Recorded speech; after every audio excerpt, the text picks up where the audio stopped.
we shall begin. Okay.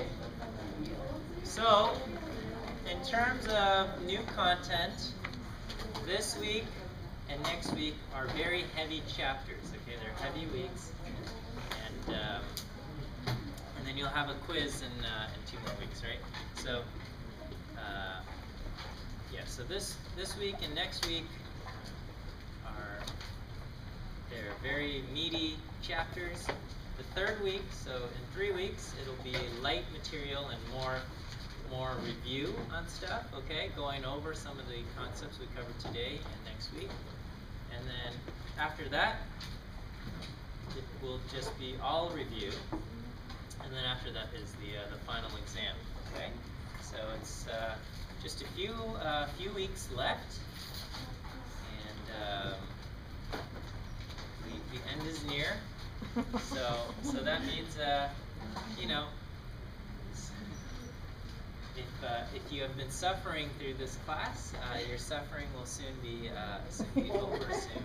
Okay, unless you don't pass, then you might have to suffer another quarter. But we shall see. I don't know. Are there any questions or issues? Comments, suggestions? Okay, yes. Conditions for the central limit theorem. Okay, so there's 3 of them. The first one is random independent condition. So you're just looking through your question to see if it says the sample was selected randomly. If it was selected randomly, that condition is met. It's not met if you collected data walking around school. It's not met if you collected data from a website. It's not met, I don't know. Unless it says it was selected randomly, don't assume random independent that condition was met. Okay, so I should say that. So that's that. The 2 other is big population and large sample. For big population, your population needs to be at least 10 times bigger than your sample. So if it says you selected 100 people from a school, the school needs to be at least 10 times bigger than 100. So the school needs to be at least 1,000. If the school is only 900 students, you don't have a big enough population. Is that okay? The last one is the large sample condition. That means you need at least 10 successes and at least 10 failures. Okay? So you can check if it says you took a sample of 70 people and 15 have earrings or something, okay? Then you have 15 people with earrings, that's bigger than 10, so that part is met. And you do 70 minus 15, and you have 55. So, because you would have 15 people with earrings, 55 people without earrings. Is that okay with everyone? Because you have 70 people total. So 15 is bigger than 10, and 55 is bigger than 10. So that condition is met. Perhaps you are not given counts, but you are given a proportion instead. So we say maybe we estimate 10% of people have body piercings, okay? And we took a sample of 70. If we took a sample of 70 people and 10% of body piercings, then you do 10% of 70 gives you what? 7 people. Okay? So 7 is not bigger than 10, so that condition is not met. Okay? On the other hand, 1 minus 10% is 90%. So you do 1 minus p. So 90% of 70 is 63. 63 is bigger than 10, but 7 is not, and both numbers have to be bigger than 10. Yes? So the large sample condition was the one where you do like the n times p and the n, right? Yeah, large sample is n times p and n times 1 minus p. Big population is 10 times your sample. Is that okay? Checking conditions for the central limit here. All right. stuff from here on out starts to build on each other. Okay, so you know, you guys are here today, so stay in class. Okay, don't leave after the break because what we learned today or covered today is important. And then try to be here next week also because that week is important. Okay, and then the quiz 2 weeks from now will be everything that we covered today and next week. Okay? And it's like a mini version of the final exam because the final exam is very heavily focused on this week and next week's stuff. Okay, some of it from last week, but very heavy on this week and next week. Yes, Dan. No, none of my tests are curved. I'm sorry? Cumulative. That's not curved. That means everything that we studied from the beginning until the Yeah, it's 80% stuff from after the midterm, 20% stuff from before. Okay? So very heavily stuff from this week and next week. Huh? Is that okay? All right. So today we cover chapter 8.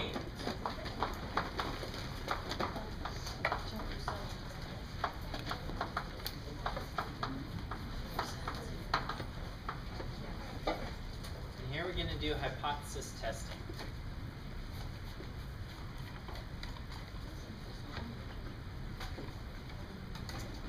All right, so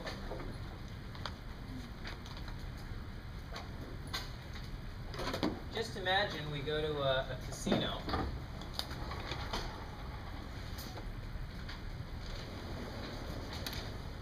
And let's say there's a simple game out there, okay?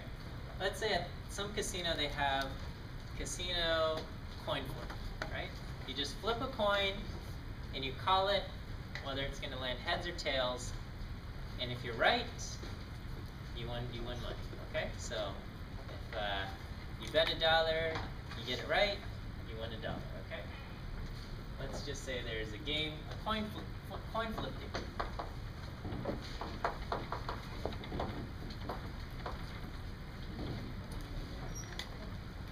If I play this game, how often should I win? 50% of the time, right?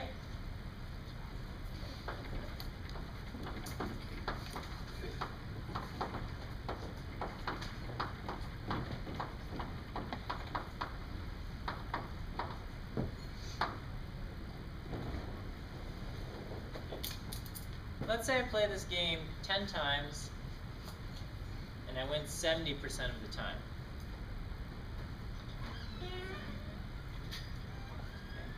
So if I play the game 10 times and I win 70% of the time, does that mean I'm cheating? No.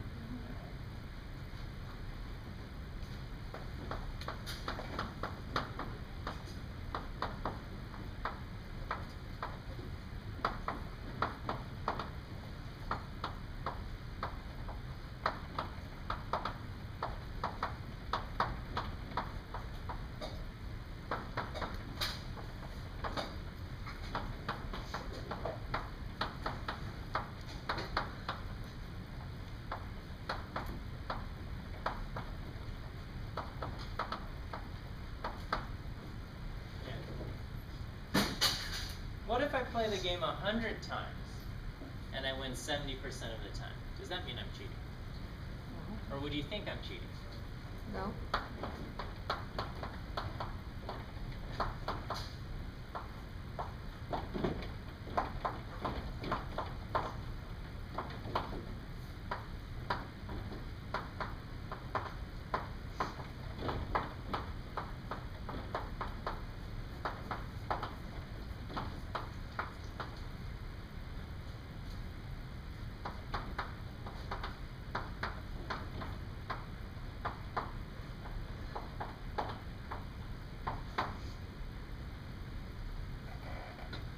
So if I play the game 100 times and I win 70% of the time, would you accuse me of cheating? Maybe, maybe not. Okay. If I play the game 500 times and I win 70% of the games, would you think I'm cheating? Yes? No? Yes. Yes? Okay.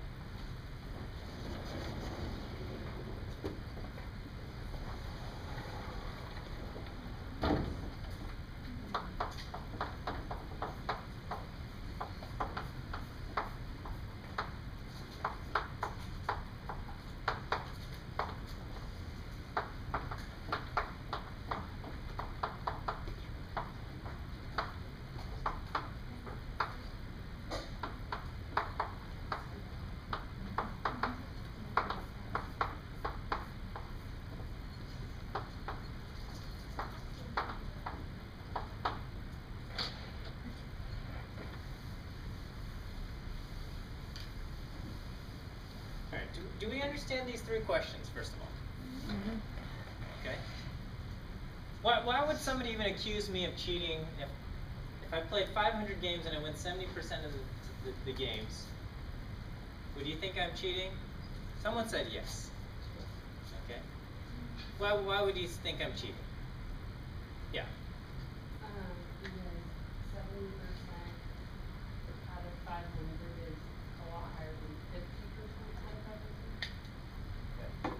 But over here, when I played 10 games, you weren't going to accuse me. Or would you have accused me of cheating? So proportion times is a lot smaller. Okay. All right. Anybody else want to add something to that? It's the proportion, isn't it, the relationship? Well, in all of these, I'm winning 70% of the games. Okay. So the proportion's still the same. According, right? If it's a coin flip game, you expect me to win 50% of the games. Yes, Emily. Well, if you just, if you just play the game 10 times, you could be extremely lucky and win 70% of the game of time, right? No. But if it's like 500 games, then it can't just be luck that many times. Like, right? It just seems unreasonable. Okay, that's very good. So the idea here is, according to probability, when I play a coin flip game, I should be right only about 50% of the time. Okay? And if I play 10 games, you would expect me to win 5 of those games and lose 5 of the games. Can I just be lucky and win 7 of the games and lose 3? Yeah. Sure, that seems very reasonable, right? If you play 10 games, it seems reasonable that somebody might be lucky and win 7 of them. On the other hand, if we play 500 games, we're expecting you to win about half of those games. So we're expecting you to win around 250 games. If someone wins 252 games, sure, maybe they got lucky a couple of times. If they win 260 games, sure, that seems also reasonable. But 70% out of 500 is 350 games, right?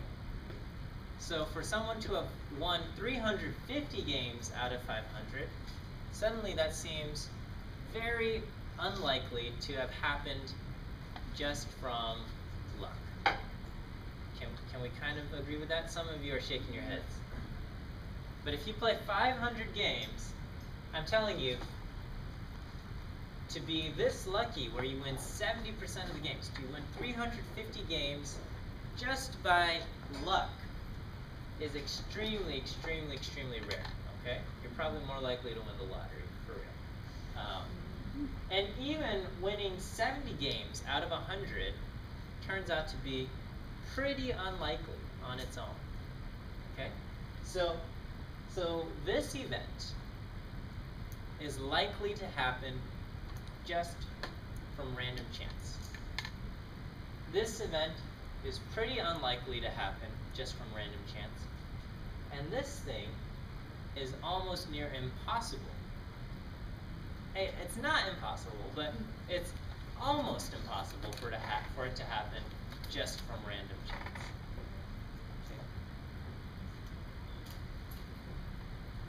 Okay. Does that concept make sense? Okay? So I will say,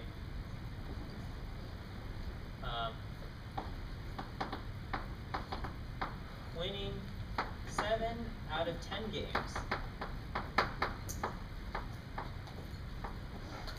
is quite possible.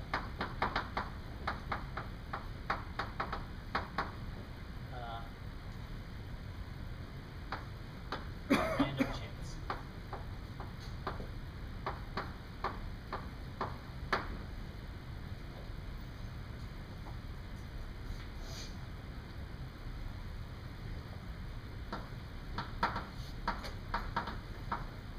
Winning 70 games out of 100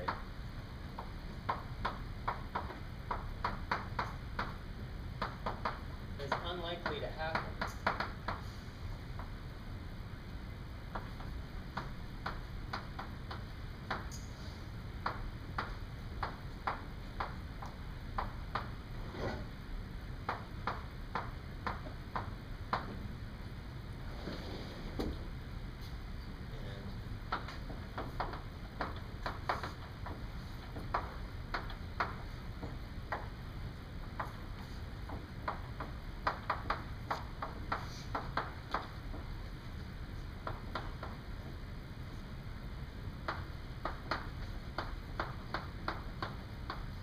Almost never going to happen.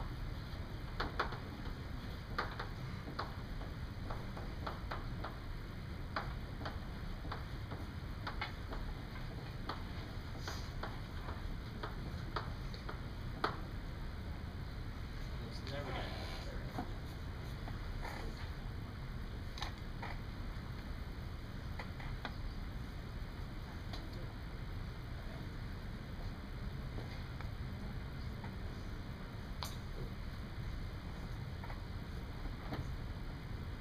Okay. So in this context, if this were to happen, if somebody were to play this coin flip game and win 350 times out of 500, or win 70% of the games, we would accuse them of cheating. We would say, it's almost impossible, okay? It's so extremely unlikely for this to happen by random chance, meaning it's almost impossible for you to have won 350 games out of 500 just by being lucky. So I don't think you were lucky, I think you're cheating somehow. Is that okay? Yeah. Because this is so unlikely, we're going to say, I don't think you were lucky, because it's very unlikely for you to have been just this lucky. I think you were cheating, okay? So, because it is so unlikely over here,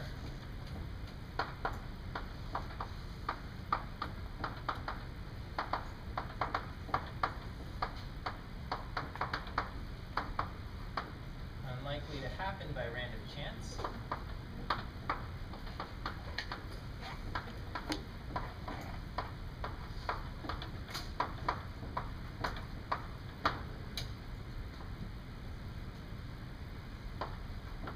we say, I do not believe you are lucky. Do not believe you are this lucky. I believe you are cheating.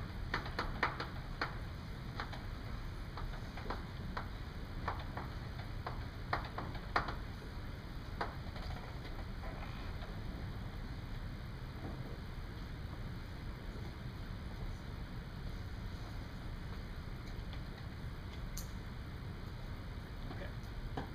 And on the other hand, over here, if somebody wins 7 games out of 10, it's quite possible that this happens by random chance.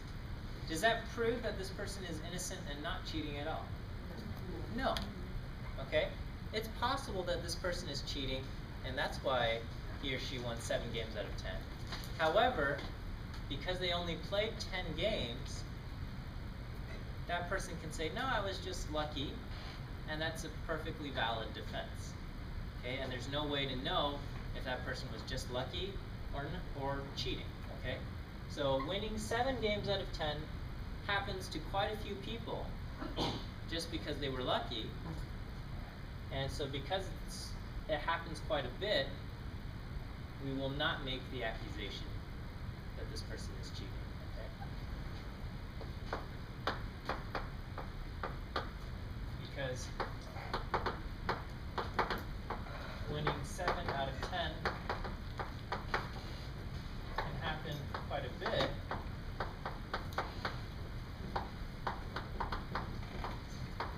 By random chance.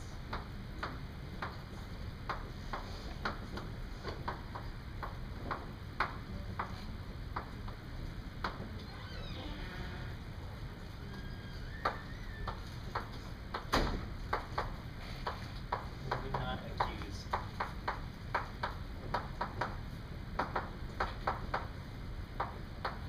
this person.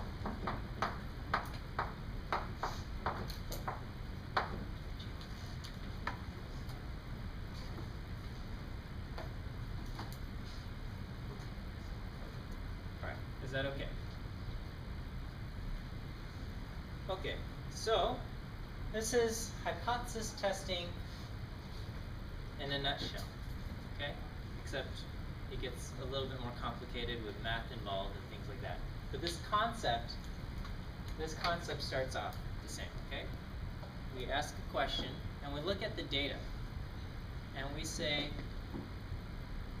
if I make this assumption, in this case it was, if we assume the person is playing fair, how likely are we to observe this data from random chance alone? So over here it was, if we assume the person's playing a fair game, how likely are they to win 7 out of 10 games? Pretty likely. If it's pretty likely, then we say, okay, my assumption that they're playing fair might be correct, might not be violated. On the other hand, if we assume someone is playing fair, how likely are they to win 350 games out of 500? Incredibly unlikely. Okay? It's incredibly unlikely for someone to win 350 games out of 500 if they were playing the game fair, and for this to happen by random chance. And because that's incredibly unlikely, we come to the conclusion that they aren't playing fair and that they are cheating.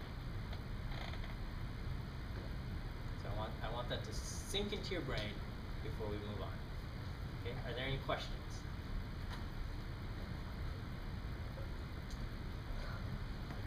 And so then it's like, okay, we're going to use math now and we can figure out, oh, if the guy wins 70 games out of 60 games, 70% out of 60 games, is that possible to happen by random chance alone, or is it unlikely? We can ask all of these questions.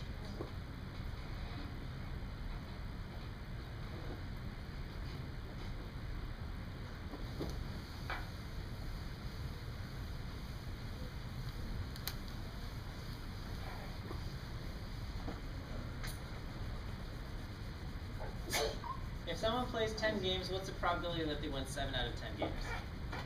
Do we know how to solve this? No. They're playing a coin flip game. They play the game 10 times. What's the probability that they win 7 out of 10 games? Huh? 0.5%. What kind of problem is this? Sequence. Binomial. Binomial. N is 10. P is 0.5. X is 7. Maybe? Guys? Right? Am I gonna go home and cry tonight because nobody knows any of this? So that's a binomial problem, okay? N is 10, P is 0.5, X is 7. You look that up in your table and you get a number, okay? And then we'd actually, here, let's figure out this answer, okay?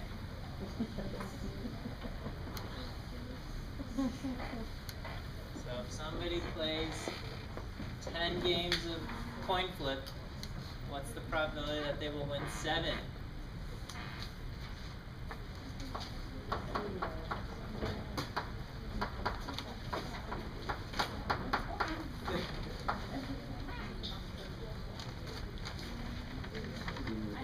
You got it? You got it? Okay.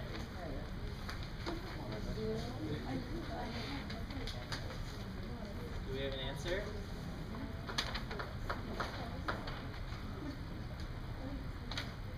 Is that okay?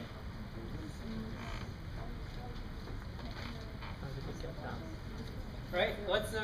I want to know. What's? Right.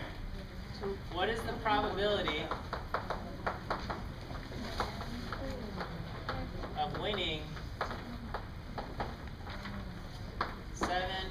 I should write or more games out of 10.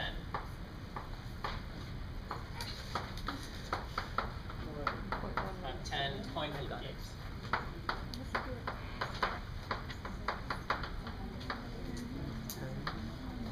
So I would do, and then I would do x equals 8, x equals 9, and x equals 10.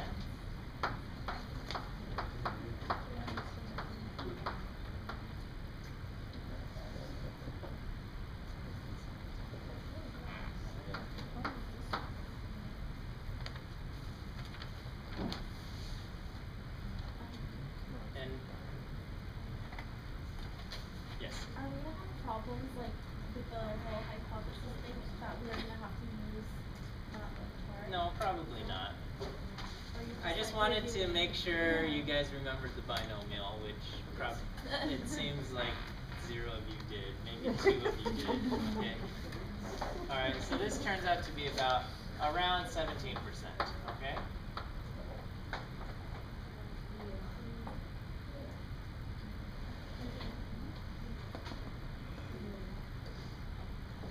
All right. Anyway.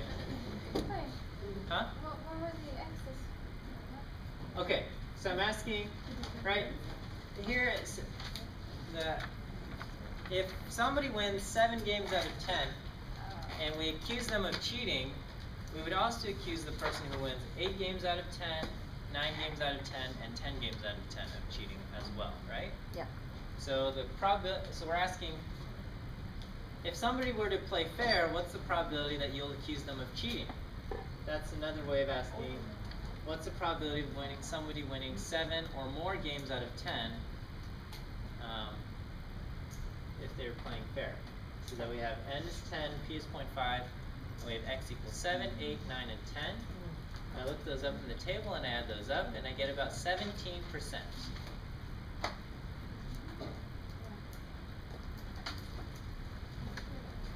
So what's the probability of somebody winning 7 or more games out of 10? By random chance alone, meaning they're playing fair and they win 7 or more games out of 10? About 17%. Are we ready to accuse 17% of our fair casino players of cheating? No. Everybody would give you a 1-star rating on Yelp. Say, this casino accused me of cheating and I was playing fair, and then nobody would come to your casino. And then you would be sad.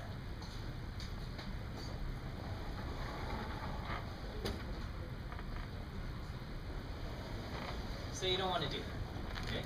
On the other hand, if we looked up what's the probability that somebody wins 350 games out of 500 by random chance alone, and it turns out that it's 1 in a billion.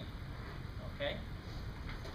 So 1 in a billion people who play the game will actually win 350 games out of 500. Okay? So, somebody is playing the game, they win 350 games out of 500. What are you more likely to say? Oh, wow, you are that lucky 1 out of a billion people?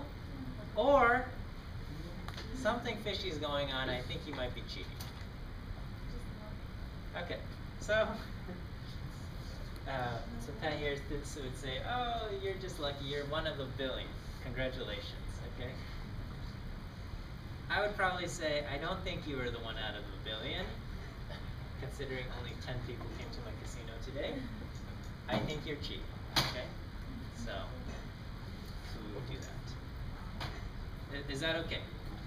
Is it possible that I'm falsely accusing this 1 out of a billion person of cheating? It's possible, but I'm ready to take on that risk. Okay, I'm ready to take the risk that this person is not that 1 out of a billion. Instead, this person is probably cheating. Okay. So that's the mindset of hypothesis testing. We have a hypothesis, and we have data.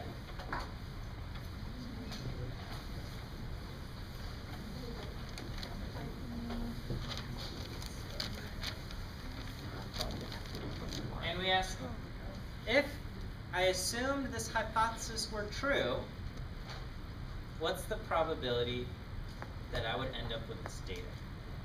If it's likely for me to end up with this data, I say, okay, I have no reason to believe that my assumption about the hypothesis is wrong. But if I assume this to be true, and it turns out my data is incredibly unlikely to happen, yet I have the data right in front of me, then that means probably this initial assumption was wrong. Okay? So we have hypothesis testing. We have a null hypothesis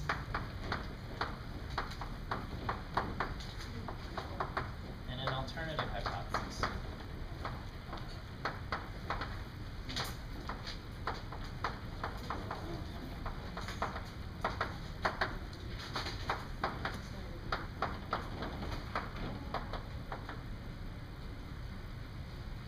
So the null hypothesis is written H0.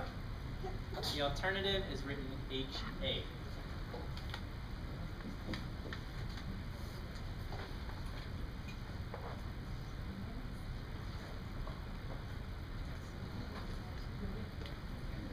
Okay.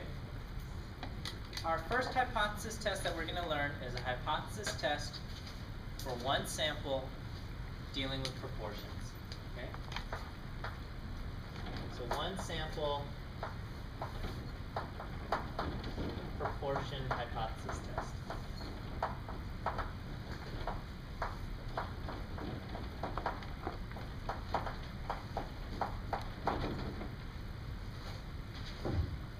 Okay. So for one sample proportion hypothesis test, your null hypothesis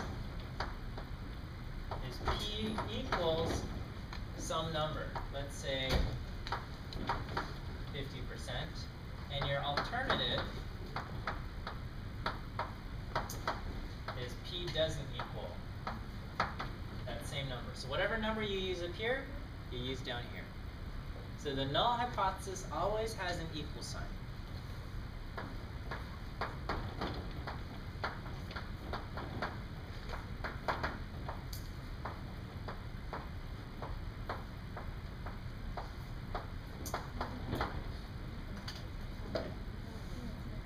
The alternative can have a not equal. It can also have a greater than or a less than. Okay.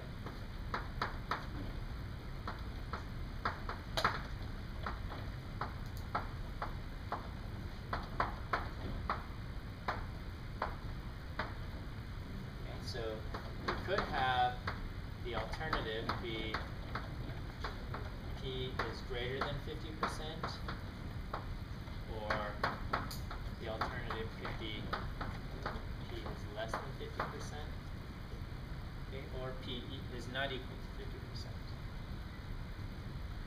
Okay, and this choice depends on the question.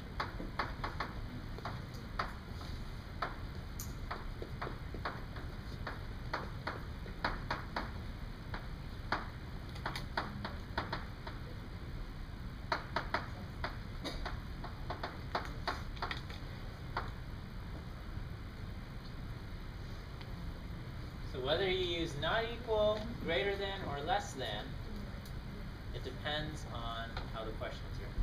Okay? Notice all of my hypotheses, okay, for one sample proportion hypothesis test have a P. Okay? mistake, common mistake.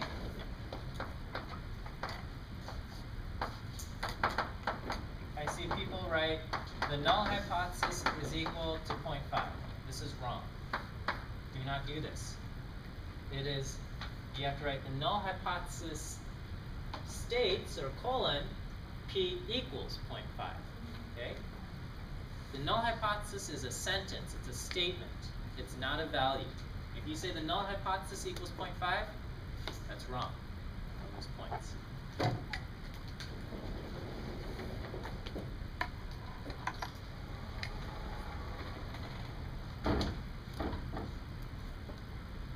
Okay. The null hypothesis is always a statement about the population. So we're always going to use p. We will never use p hat in the null hypothesis. Okay? We never use p hat in the hypothesis. And the null hypothesis? And either the null or the alternative. We never use p hat in the hypothesis. Null or our alternative. It's always going to, for one sample proportion hypothesis, it's always going to be p equals some number, or p doesn't equal, or greater than, or less than. Okay? It may or may not always, it might not, it's not always going to be 0.5. Okay? Your choice of the number here depends on the question. Yeah? Question again. Yeah, the choice depends on how the question is written. Okay? And which, we'll talk about how to know when to use greater than, less than, not equal. Alright? So these are, I'm just setting up these fundamental rules. Okay? Yes? You know how for the alternative you put like is not equal to 50 because the null or whatever is equal to 0.50. Let's say the alternative is like a greater than or equal than. What would the null be? Does that make sense? Yeah, it'd be like this. Greater than. The alternative is greater than. So the null would just stay the same, like it wouldn't be. Yeah, the null stays. The null always has an equal sign. The null hypothesis always has an equal sign. Okay? So all of these rules I've written, they're always true. Okay? The null hypothesis will always have an equal sign. We never use p hats in the hypotheses. And for the alternative, you can have a not equal, greater than, or less than, and that depends on how the question is written.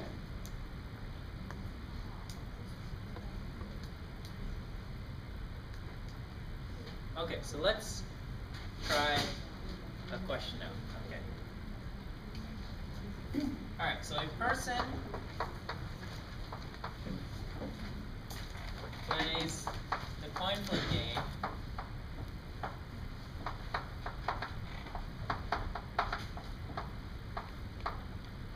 Let's say 80 times. He wins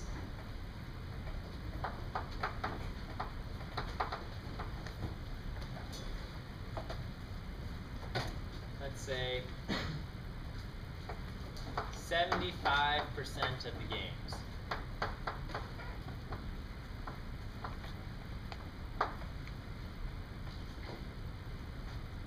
Does this provide evidence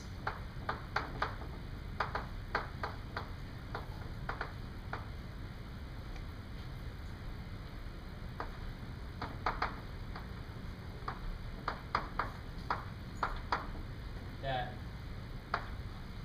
he is somehow cheating?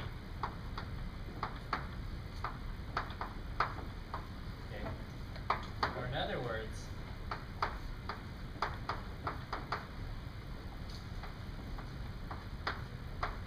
he has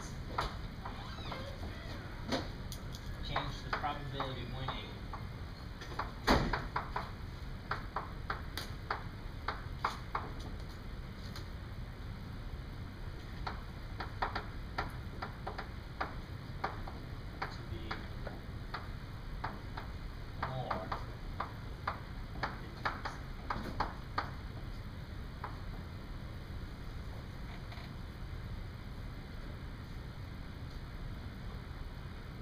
sure we understand what has been written on the board. Okay, so a person plays the coin flip game 80 times and he wins 75% of the games. Does this provide evidence that he is somehow cheating? Or in other words, that he has changed the probability of winning to be more than 50%. Okay. So he played the game 80 times and he won 75%, right? So if he's playing the game fair, we expect him to win 50% of the games. But somehow he won 75%. So does that mean he's doing something? We have no idea what. But does this provide evidence that he's doing something so the probability of his winning is not 50%, but more than 50%? Okay, well let's see. Well, let's see, okay? Let's see what the statistics says, okay? All right, so the question is, okay, so I would, if I see this, I would be ready to accuse him of cheating. I would say, I don't know what you're doing, okay? But 75% of the games out of 80, that seems a little fishy, okay? I would say that seems a little fishy. So he would say, oh no, I'm not cheating. I just got really lucky, right? I just got really lucky. Okay, all right. Well, I'm going to say, so this is how we're going to analyze the question. Okay, let's say I believe you. Let's say you are really lucky. How lucky do you have to be to win 75% of the games? That's what I want to know, all right? Do you have to be really, really, really crazy lucky? Or could you just be having a good day today? That's what we want to know. Does that make sense? Does that seem like a fair way to test whether or not someone is cheating? Seems fair to me. Okay. So we'll say, all right, let's assume you are not cheating.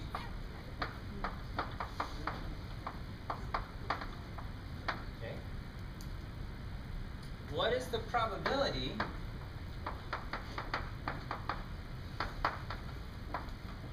that someone wins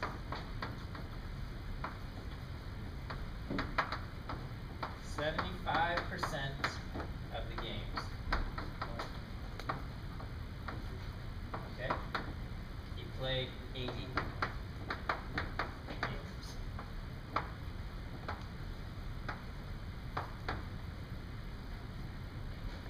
Do we know how to answer this question? Yes, we do. Some of you might not see it right away, but you did something similar to this on your quiz. This is a central limit theorem problem. Okay? Hypothesis testing, once you figure out what the question is asking, there's two parts to a hypothesis testing question. One is reading the question and figuring out what it's asking. Once you figure that out, the other part is the central limit theorem problem. Okay? So that's why it's important that we understand chapter 7 to do chapter 8. Because if we didn't do the central limit theorem stuff, all of that normal model stuff from chapter 6, right? Central limit theorem builds on the normal model from chapter 6. If we can't do that, we're in trouble. Okay. So that set of the hypotheses. So my null hypothesis. The null hypothesis is that P equals 0.50. P is the probability of winning.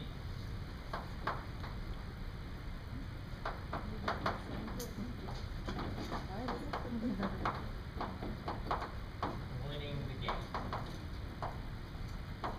Okay, so if we assume, let's assume you're not cheating. We're assuming P is equal to 0.5. The alternative, if it turns out that this assumption is wrong, if it turns out that he is cheating, P is what? Not equal to. Not equal, but actually, in other words, he has changed the probability of winning to be more than 50%. Greater than 50%. So we would write, the alternative is that P is greater than 50%, okay? He has done something to increase his probability of winning. That's the alternative.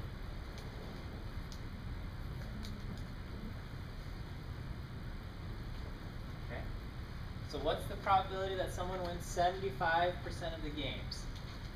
If he played 80 games. Okay? So in this case, what is my n?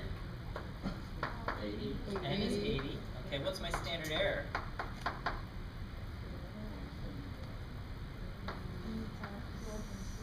P times 1 minus P divided by 80.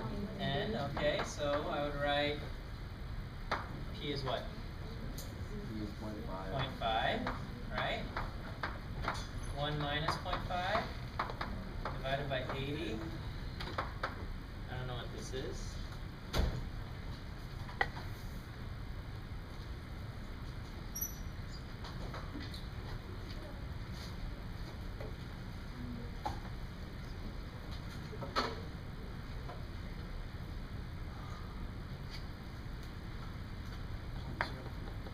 Point 0.559. Is that what we get? Check your math. Okay, I get a standard error of 0.0559.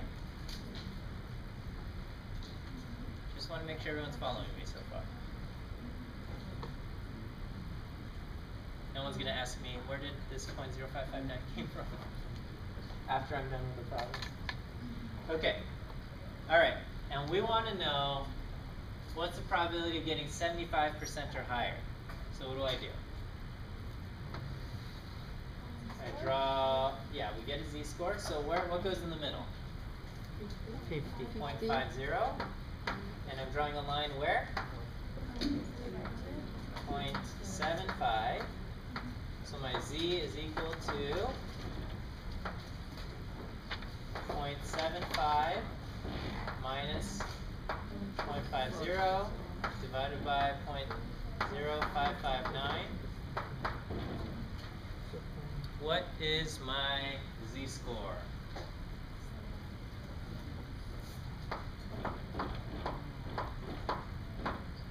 .47.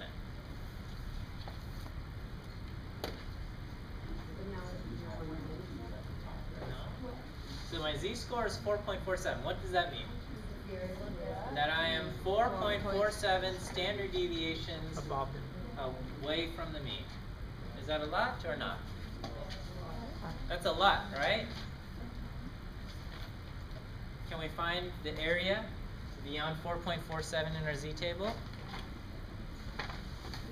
No, you cannot. How high does your z-table go? It goes to 3.49. Your z-table goes to 3.49. 4.47 is off the charts, right? It's off our z. It's so extreme. We actually have z equals to 4.5, so that's pretty close. All right, so if we use z equals 4.5, how much is in my tail? 9. So the amount over here would be, the area to the left is 0.9999966. 1, 2, 3, 4, 5, 5966. Okay, so that's if I rounded to z equals 4.5, which we're pretty close to. Okay, we're almost 4.5 standard deviations away from the mean. And so if I had z equals 4.5, that comes from, on the table it's like in the lower right hand corner, it gives you these extreme numbers. Is this okay? Yeah. Alright, so what's the probability that somebody gets 4.47, ends up 4.47 or 4.5 standard deviations away from the mean or higher? I would do 1 minus this, and I would get 0.0000034. 1, 2, 3, 4, 5, 6, 7. About 3 in a million. 3 in a million. That's our answer. Huh? So, okay.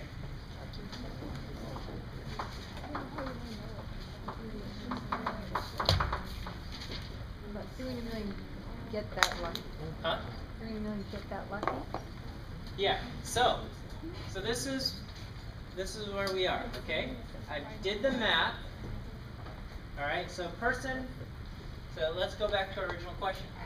A person plays the game, the coin flip game, 80 times, and he's won 75% of the games. Does that provide evidence that he is cheating? Okay. So we have two options. We can believe this person is playing the game fair and won 75% of the games just by being lucky. Or we can come to the conclusion that he's cheating. For this person to win the games just by being lucky, that happens about 3 in a million times. So, are we inclined to believe that he was one of the lucky 3 in a million? Or would you say he's cheating? Okay. Yeah. Well, we don't know. We don't know. We don't know. The truth is we don't know. Okay. You either say, you have to say, I believe you are one of those lucky 3 in a million. Or you say, I don't believe you're one of the lucky 3 in a million, and I think you're cheating. Okay? So, whatever decision you make, there's a risk of being wrong. Okay? There's a risk of being wrong. And that's how life goes, all right? You make a choice, it might be the wrong choice, okay? When you get married, when you fill out answers on the test, you make a choice, it might be the wrong choice. You don't know, okay? And that's just how life goes. So you have to take on a risk, right? So you say, okay, well I can either take on the risk, and the risk that I'm wrong, according to my calculations, is 3 in a million. So I think that's a reasonable risk to take on. I'm going to accuse this person of cheating. There's a 3 in a million chance that he was actually playing the game fair. But I'd say that's small enough where I'm not going to worry about it. Okay? So because this number is so small, I'm going to accuse him of cheating. I'm going to say it's small enough that I don't think he was that lucky. I'm going to accuse him of cheating. Where in the question does it say define like the areas where we're going to shoot? Like how did you Well, what we want to know is what's the probability of getting 0.75 or more? or something more extreme. Yeah. Okay. What's the probability of getting 0.75 or more? We get a z-score of 4.5, 4.47. It's not really on the table, but it kind of is, and it says it's 3 in a million. Okay? So it's very unlikely for it to happen just by random chance. But possible. Huh? But Possible. Everything is possible. Everything is possible. Everything is possible. Yeah. Okay, so you do 1 minus because it's greater than, right? And you do 1 minus because it's greater than. Yes, yes. And if it was less than, you wouldn't? Or Right, right. Right. It's possible, it's unlikely, right? There's and that's what we have to go with, okay?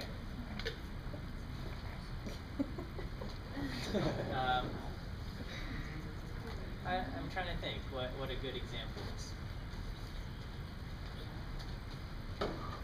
I don't know. In a trial criminal court case, okay? Death penalty. Yeah. Huh? Death penalty. Is it possible that that the defendant is innocent, but his DNA, fingerprints, and everything turned up at the crime scene, and people witnessed someone who looked like him walking away, covered in blood, and when he was found by police, he also had blood of the victim? Is it possible that just a very unfortunate sequence of events happened and that this crazy thing happened? It's possible, but it's unlikely, okay? And if that were the case, you'd probably convict the defendant, okay?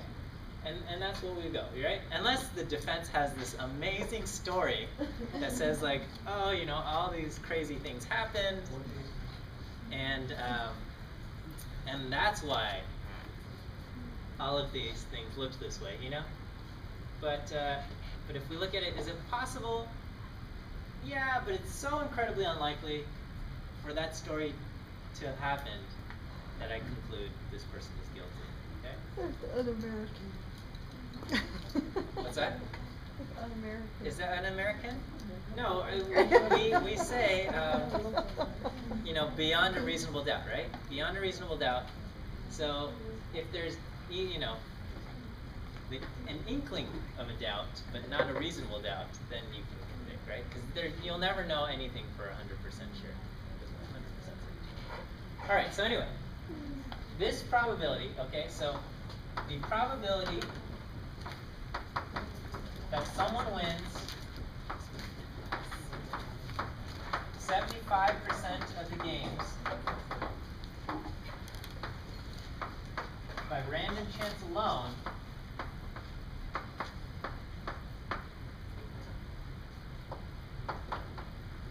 is so small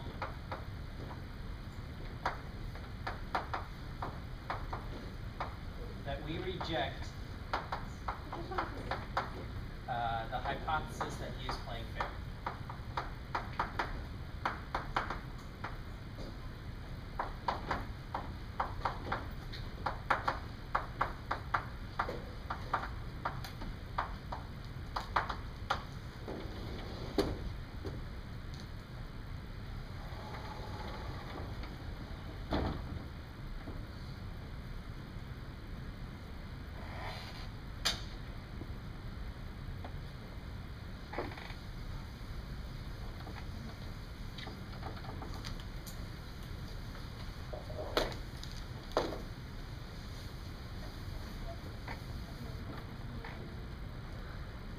Is that okay?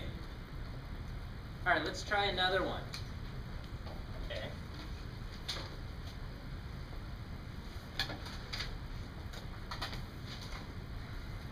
Okay. Let's say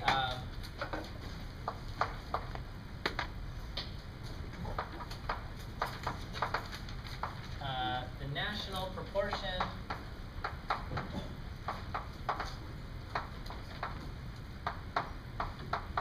of left-handed people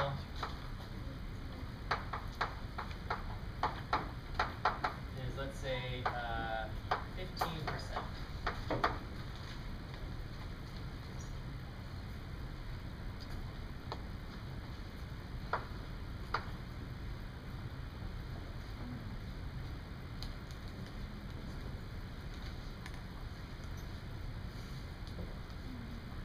Okay.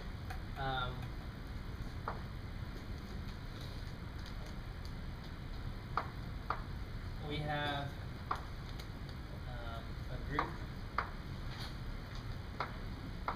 of 100, I don't know, math majors.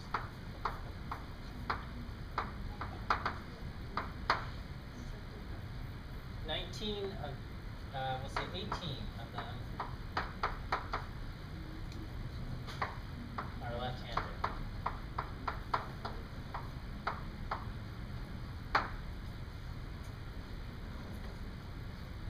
Okay. Is this evidence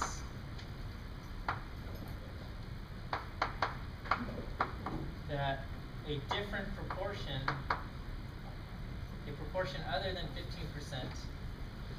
I don't know, is this evidence that math majors do not have a 15% proportion of left-handed people?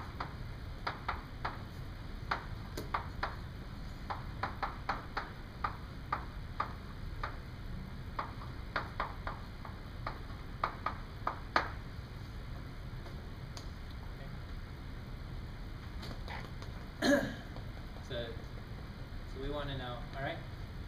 So when we have a group of 100 people, if 15% are left-handed, you expect 15 people to be left-handed. What we found was 18 people were left-handed. So is that different enough for us to say the proportion of left-handed people is not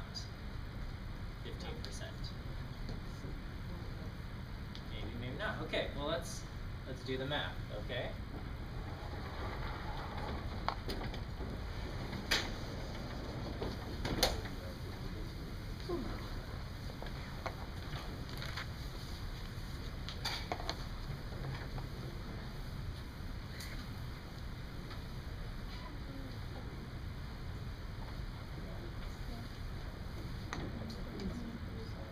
Alright, so my null hypothesis is P equals what? 0.15. And my alternative, I want to know, it says does not have a proportion of 15%. So that would be P 85. is not equal to 15. Okay, it's not the same. Does not equal 15%. Okay, that math majors does not have 15%. 15%. Okay. What is my n? 100. And what's my standard error?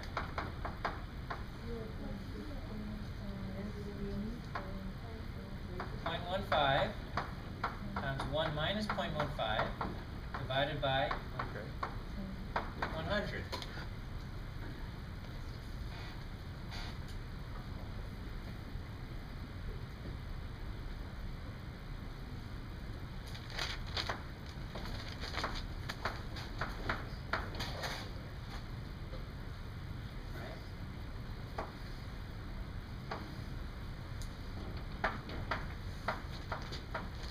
And I want to know what is the probability of getting 18%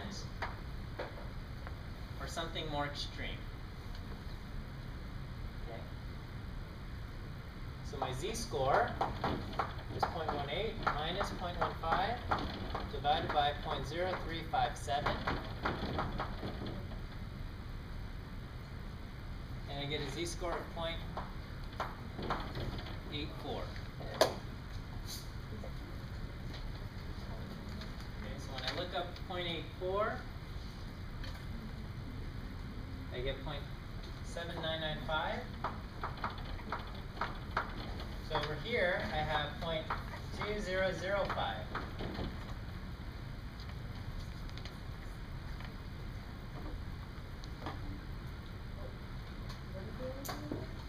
The area to the left is 0.7995 from the table. So from Z table, the area to the left of 0.85 is 0.7995. So the area to the right is 1 minus 0.7995 equal to 0.2005.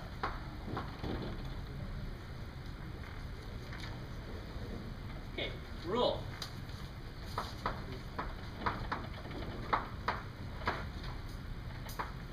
When the alternative has a not equal sign in it,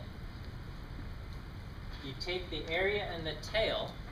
So there's two. When you draw a line in a normal distribution, you have the peak and you have the tail. So the side that's not the peak is the tail. So you take the area and the tail and you double it. So when the alternative hypothesis has a not equal sign, it's called a two-sided test, or a two-sided or two-tailed test. Two-sided or two-tailed test. And you multiply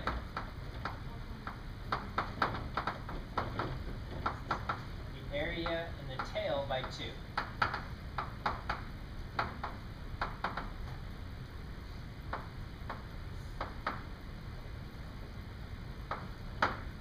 Okay? So my probability, and we call this p-value, my p-value equals 2 times 0.2005 0.4010. So my p-value is 0.4010.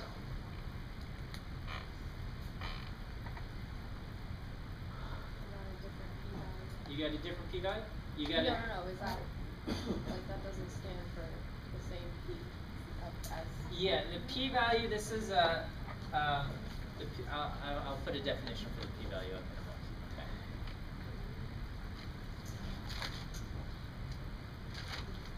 Okay. Alright.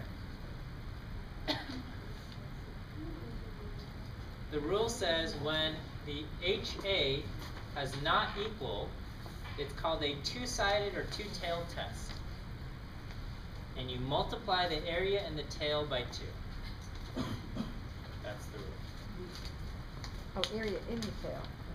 You multiply the area and the tail by 2. And so you get a p-value. My tail over here is 0.2005. I multiply that by 2, and I get 0.4010. That's my p-value.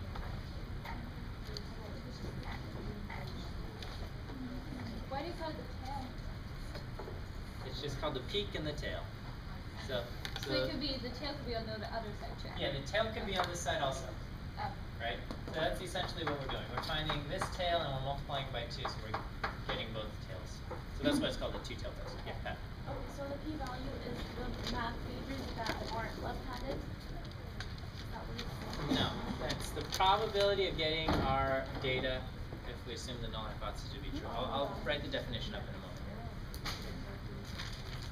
Okay, so Wait. So you when HA has it's called a two-sided test. Because, alright, so that number is both tails combined. So that the middle section is, it doesn't matter. Doesn't matter. My p-value is 0.4010. Alright. Alright. Listen up, okay? After I write this down, we'll take a break, and then we'll come back and we'll do another few more problems of this, alright? And then we've got another section, another topic to cover. Ah. I know, this class is awesome. So,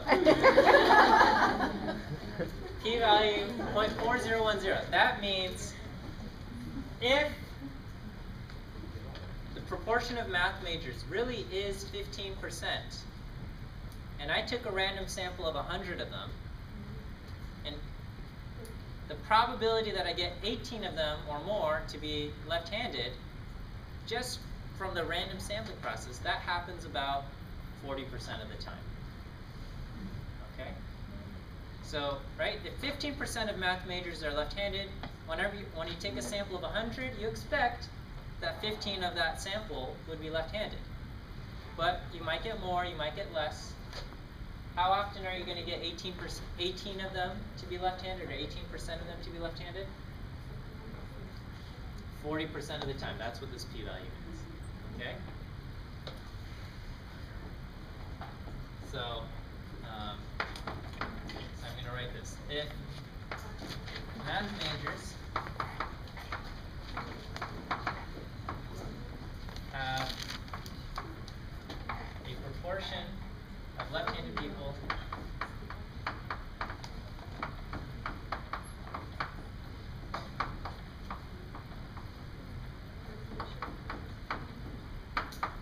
equal to 15%. Okay?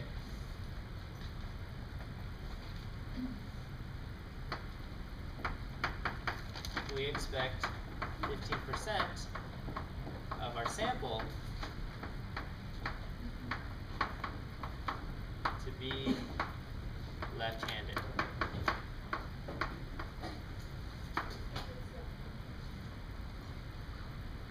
My sample had 18% left-handed.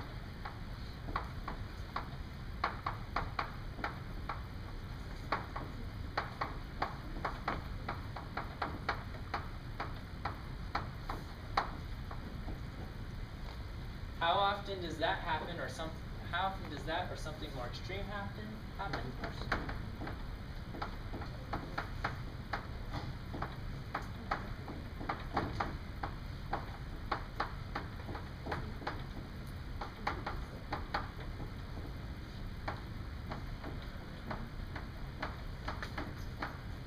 Something more unusual happen.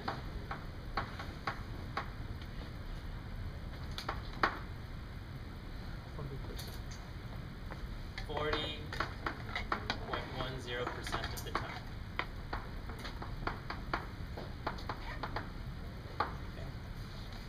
p-value.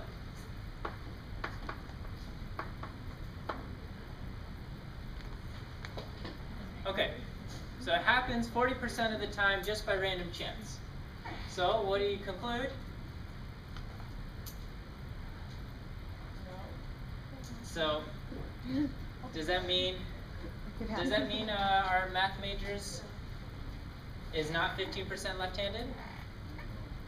No. Does it mean math majors is 15% left-handed? Or more? No, all it means is that this does not provide evidence for me to believe that it's not 15% left-handed. Okay? I know it sounds funny, right? All of these conclusions, they all sound terrible, right? So but my conclusion is this is not enough evidence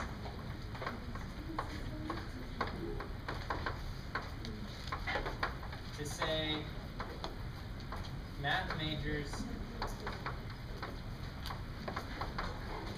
are not 15% left-handed.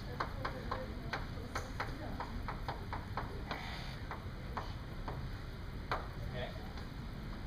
Or, in short, do not reject the null hypothesis. Yeah, do not reject the idea that it's 15% left-handed.